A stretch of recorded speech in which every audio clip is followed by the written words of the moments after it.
Hey everyone, welcome back to the channel.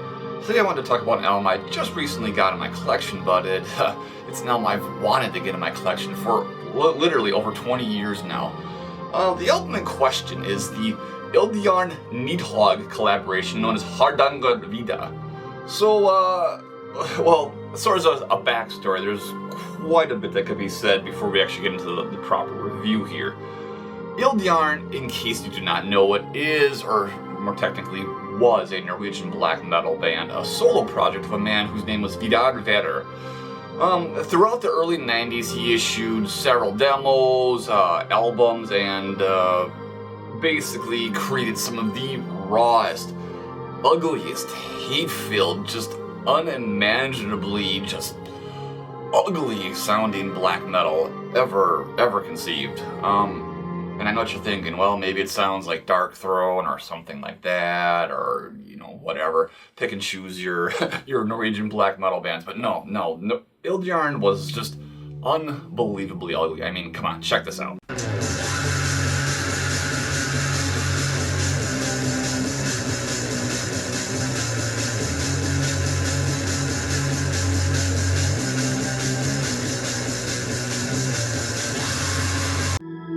Yeah, so some of the just ugliest fucking black metal ever created. Now, Vidar, he has a history playing in bands going all the way back to 1991 when he joined a local death metal band who were known as Embryonic at the time. They were based out of Telemark, Norway, and it also featured two young musicians by the name of Ishan and Sameth. And those names may seem familiar to you because a few years later they would start a band called Emperor, which, you know, maybe you've heard of. But before they started Emperor, they then went on to a band called Thou Shalt Suffer.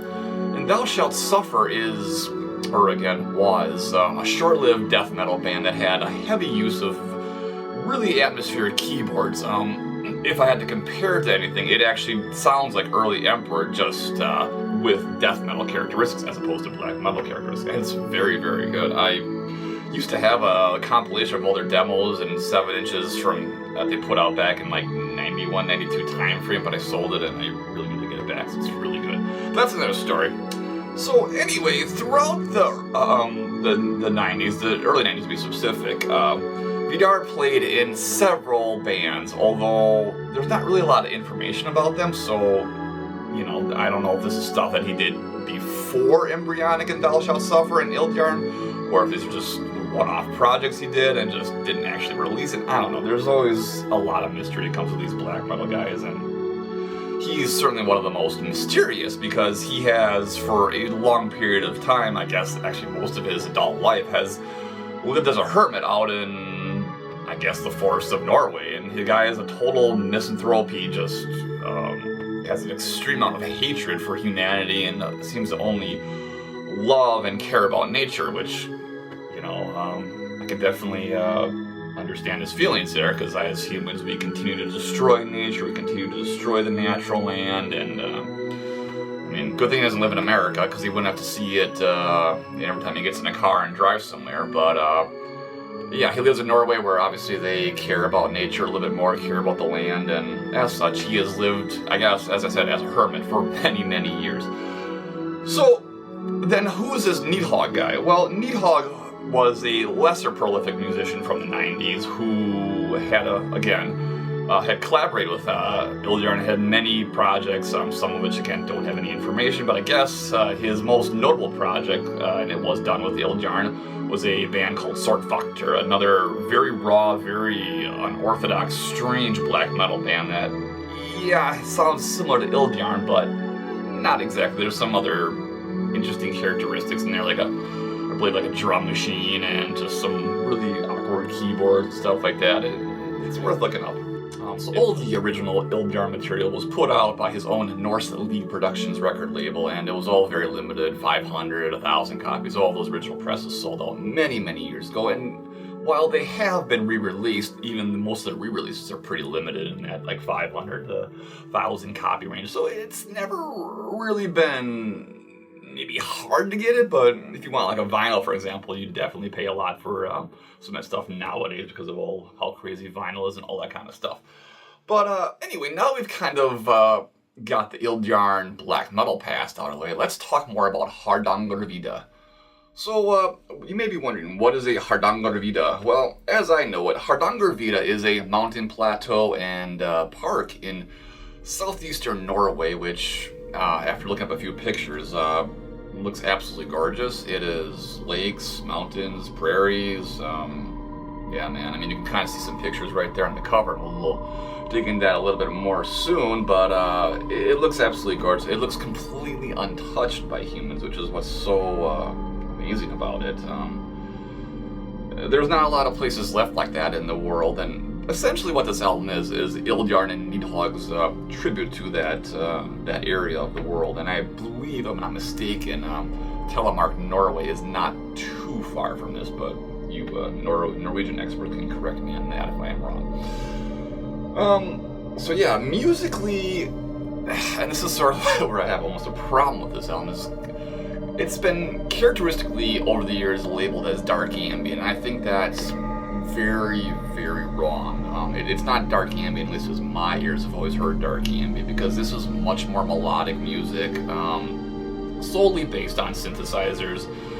And if I wanted to be honest with you, this music is somewhere between like a lighter ambient style, new age, and honestly, maybe a smidgen of like dungeon synth. But what makes it really enjoyable is that it just has this very, very beautiful character to it. You can see that like these songs were composed while they were in this area, and like they must, I don't know, maybe they took photographs and video, then went back to the studio and recorded while viewing it. I don't know, but it totally has this representation of just the beauty of nature and just how, what am I trying to say here? Just how, everlasting, just how, nature's always going to be here. Eventually us humans, we're going to fuck this shit up, and we're going to destroy ourselves, is what I'm trying to say, basically. And we all know it. And it's funny that, like, we know that, but we're not going to do anything about it, or most people won't anyway, until it's too late, until we've, yeah. I'm not going to go on a big rant about that, but you get what I'm saying. This album is very much a tribute to nature and the Hardangervidda mountain plateau. And, it's absolutely beautiful. It's melancholy, but there's always this sort of uplifting character to it, almost that's sort of like the feeling you get in like a lot of like post-rock bands, but obviously this is post-rock here. But yeah, it's melancholy, it's beautiful, but yeah, uplifting, and I personally have sort of a funny connection to this album, because I first heard this album back in 2003. I downloaded it illegally from a file sharing network. Bad idea, I should have just bought it, right? Yeah. And I heard the one particular song, Blissful Mountain View, really stuck out to me, and it was sort of like, it sort of became like this soundtrack to my melancholy and stuff like that I was going through at the time. Just was to play it on repeat and stuff like that. And I also was sort of dating this girl around this time too, and she was mostly into like industrial and gothic music, but she really liked that song too, so we sort of bonded on it. So every time I listen to that song now, I have to think about her, even though like we only went out like 2 or 3 times, but whatever. I guess sometimes music just connects memories, and you're never gonna lose those memories because of that music. So yeah, that's kind of what I get when I listen to that song. But other songs like Daybreak, yeah, they have, yeah, it kind of feels like, like you're getting up in the morning, you're going for a hike, and it has this uplifting character. There's some drum machines, some very simplistic beats on a couple of these songs, but generally speaking, it's just synthesizers. And yeah, man, I mean, there's nothing really dark here. I mean, obviously everyone interprets darkness differently, but I don't really get those feelings too much. But the reason why I'm talking about it here is because I would really not have anywhere else to talk about this album, and because Ildjarn has sort of, these albums have sort of been classified as dark ambient, what the hell, right? So, originally this album was recorded in 1997, and it is actually the very last material that Ildjarn recorded before, descending into the forest and becoming a hermit. All of his other black metal recordings were all recorded in the early 90s, and although this was recorded in 1997, it didn't see a proper release until 2002. And in the years following, a lot of the old Ildjarn recordings were unearthed and stuff like that due to fans' demand and all that kind of stuff, but yeah, he has since, I guess, cut off most communications with the world and is living his best life out in the forest. So yeah. Yeah, so this particular version I have here was released by the Devil's Elixir, or re-released by the Devil's Elixir, which is a Ukrainian label, and it was released in a number of 513 copies, and my number is 425. It's comes in this digibook, which is very nice, and well, what can I say? I'm very, very happy to have this in my collection. It is just it's a beautiful album. It has some very, very good songs on it. And yeah, you know, it's not really dark, but, you know, take it for what it is, I guess. It's just really good synthesizer music.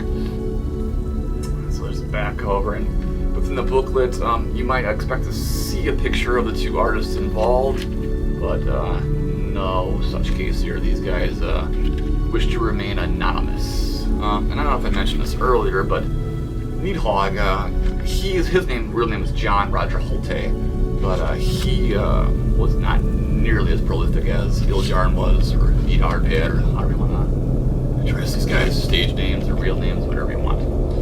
Yeah, so just pictures of the mountains and stuff, and yeah, man.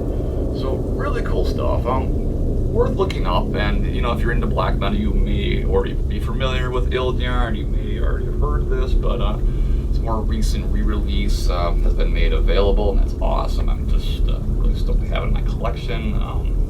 Definitely something I'm gonna throw on once in a while when I want something a little more melancholy and light sounding. But yeah, man. And there is also a part 2 to this, which is only about 25-30 minutes long. So I kind of wish the label would have just put it together as a 2-disc set. That would have been a little more convenient considering. But what can you do? So I guess I'll have to pick up the second volume at some point in time. This version here was put out on vinyl as 500 copies, which I'm sure sold out a long time ago. So, as usual, snooze you lose, but really great stuff. Yeah, definitely worth checking out. So it's Ildjarn-Nidhogg, Hardangervidda.